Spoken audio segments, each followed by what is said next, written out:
Story 1. The man in the red hoodie. I still think about that night every time I stop at a gas station after dark.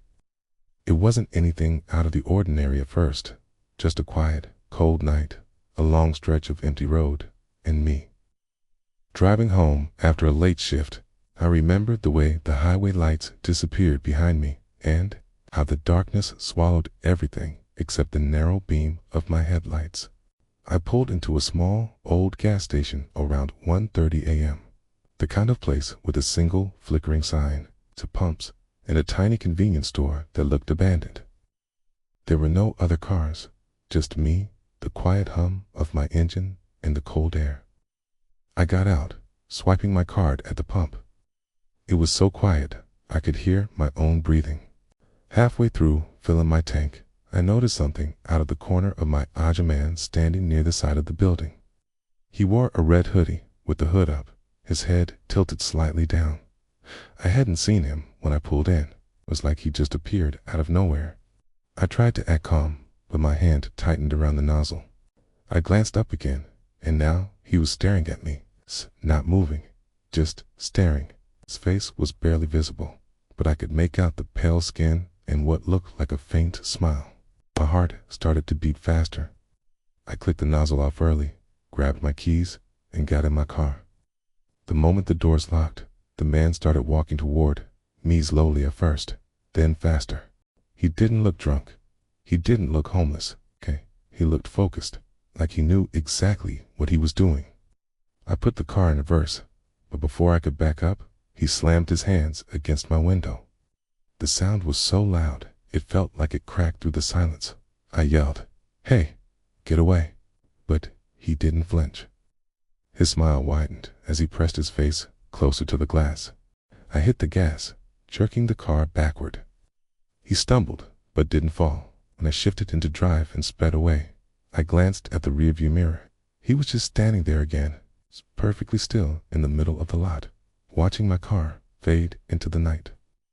A few miles down the road, I tried to shake it off, but something inside me wouldn't let go of that image. His face, that smile, the way he moved like he wasn't surprised by my reaction at all, like he expected it. 2 days later, I saw something on the local news. A clerk at that exact gas station had been attacked and nearly killed in an attempted robbery just a few hours after I left. The suspect's description matched him exactly: red hoodie, pale skin, silent. I still don't know why he didn't try to break in. Why he just stared and smiled. But every time I stop for gas at night now, I lock my doors before I even touch the pump, 'cause I know he wasn't random. He was waiting. Have you ever felt like someone was watching you at a gas station? Just that feeling? Story 2. The woman in the bathroom. It was around 3 a.m. when I pulled off the highway to get gas. I was driving cross country to visit family, and the road felt endless, just mile after mile of darkness. Headlights and old country stations that looked like they hadn't changed since the 80s. The gas station I found was a lonely one. The kind with a buzzing fluorescent sign and an empty parking lot. There was no music playing, no chatter, just the sound of a single light flickering above the door. The place felt abandoned, but the lights were on, so I figured it was open. I got out, stretched my legs, and noticed something strange right away. There were 2 cars parked at the far end of the lot, both facing the building, both with their lights off. No one was inside them, at least not that I could see. I brushed it off and started pumping gas, telling myself I was just tired. When I went inside to use the restroom, the clerk wasn't at the counter. Small radio on the shelf played static, and the store had that old, stale smell. I found the bathroom door in the back end was one of those single-person ones with a metal lock and a flickering overhead light. As soon as I stepped in, something felt off. It was cold, much colder than outside. I turned to lock the door and froze. A faint knock came from inside the bathroom walls, not on the door, inside the wall. I held my breath and waited. Another knock, this time slower, closer to where the mirror was mounted. "Hello?" I said quietly, even though I knew that was a stupid thing to do. No answer, just silence. I forced myself to look under the sink and behind the trash can. Even though I didn't really want to know, nothing but that cold, heavy feeling didn't leave.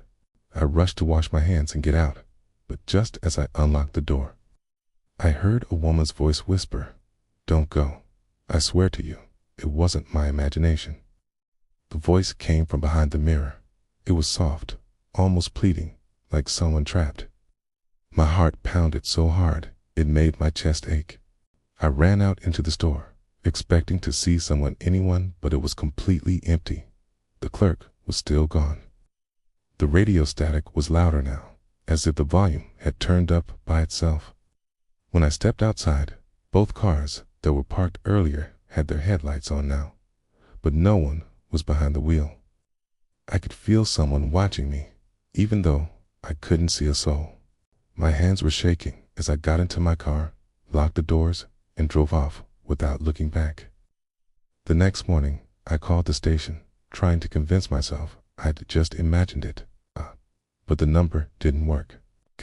Out of curiosity, I looked up the address on my phone. The station had been closed for over a year after a woman was found dead in the bathroom, sealed behind a false wall. No suspects, no explanations, just gone. Every time I pass through that state now, I avoid that exit completely. I don't care if I'm running on fumes, because somewhere behind that mirror, I swear she's still whispering to anyone who dares to stop. Story 3. The Man Who Wouldn't Leave. I used to work the night shift at a gas station just off the interstate. It wasn't the busiest place, but it had this strange, heavy silence after midnight. The kind where the hum of the refrigerators sounds way too loud. Every flickering light feels like it's trying to warn you of something. One night, around 2:45 a.m., a dark gray pickup truck pulled in. The driver didn't get out. He just sat there at the pump with the engine running, headlights on, pointing straight toward the store entrance. At first, I didn't think much of it. Maybe he was looking for his card, or maybe just tired. But after 5 minutes passed and he still didn't move, I started to feel uneasy.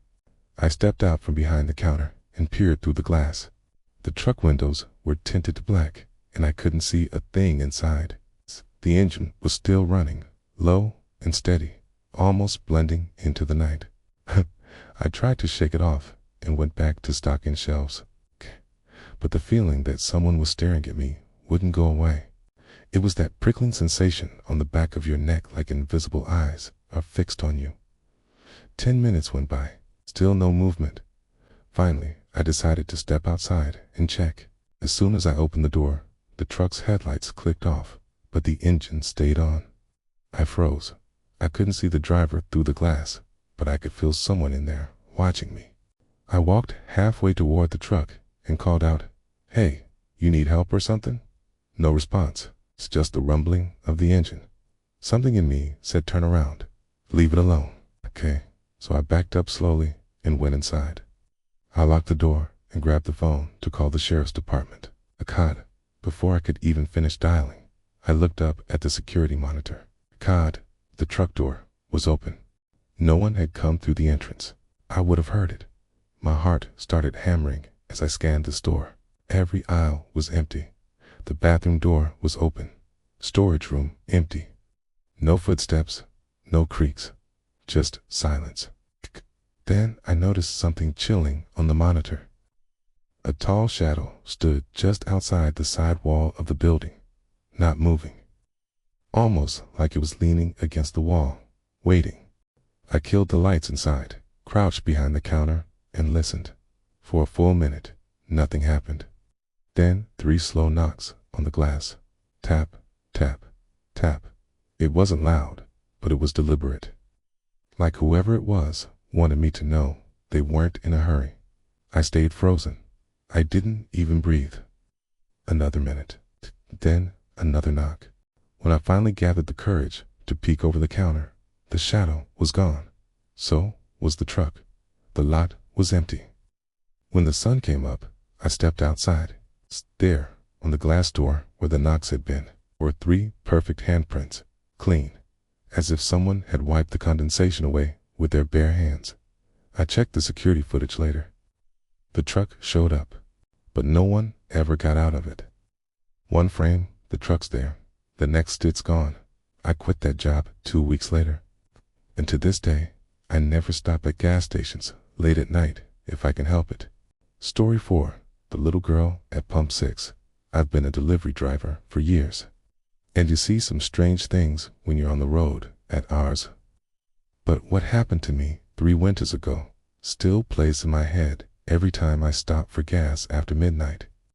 It was freezing cold, the kind of night where the air feels sharp when you breathe. Snowflakes were drifting down in slow motion as I pulled into a small gas station just off a desolate stretch of highway. It was close to 2:00 a.m., and the place was nearly pitch dark except for the harsh, buzzing lights over the pumps. I parked at pump 6, stepped out, and immediately felt something was off. No cars, no workers visible through the glass, no sound except the faint hum of the lights and the wind cutting through the lot. Then I saw her, a little girl, maybe 6 or 7, standing completely still on the far side of the lot. She wasn't bundled up for the cold, just a thin white nightgown fluttering in the wind. Her hair was messy, her feet bare on the freezing pavement. I froze with my hand on the gas nozzle. She didn't move, she just stared. At first, I thought maybe she'd been separated from her parents or ran away from a car nearby. I glanced around, but there was no one else. No parked vehicles, no sound of footsteps. "Hey, are you okay?" I called out. No reaction, no blink, no step forward. She just kept staring. My gut started twisting in a way I can't explain. Something in her stillness felt wrong. I'd seen lost kids before. This wasn't that. I started walking slowly toward her, but halfway there, every light at the gas station flickered at once. The sign above me buzzed violently and then went out completely. For a second, I was standing in complete darkness. I turned my flashlight on my phone, pointed it toward where the girl had been, and she was gone. I spun around, empty lot, no footprints in the snow, silence and the sound of the wind. My hands were shaking now, adrenaline pounding through my chest. I ran back to my truck, locked the doors, and sped away without even finishing pumping. But the part that still keeps me up at night didn't happen there. It happened 2 hours later when I pulled into another gas station down the road to calm myself down. I went inside to grab a coffee. When I turned back toward my truck, my blood went cold. She was standing next to pump 6 at this new station. Same nightgown, same hair, same stare. I didn't wait to think. I jumped into the truck and floored it. I don't even remember the rest of that drive. The next day, I tried to find records of missing children in that area, but came up empty. But other drivers I've spoken to over the years, they've seen her too, always at a different gas station, always in the middle of the night, always standing still. Story 5. The man in the green jacket. The strangest part about that night wasn't the darkness, it was how quiet everything was. I was on my way home from a late shift, driving down a rural highway that cut through the forest like a black scar. The only gas station for miles was this old, flickering one that I'd always avoided. But the fuel light on my dash blinked red, and I didn't have a choice. I pulled into the lot, the crunch of gravel under my tires echoing in the dead stillness. The place looked abandoned at first glance. No cars, no attendant visible. One buzzing streetlight barely lit the lot, and a row of moths swarmed around it like they were hypnotized. I got out of my car, and the air felt unnaturally cold. The night smelled like wet asphalt and rust. As I started pumping gas, I caught something in my peripheral vision, a figure standing near the edge of the woods, just outside the reach of the light. A man wearing a green jacket with the hood up. He didn't move, didn't walk closer, just stared.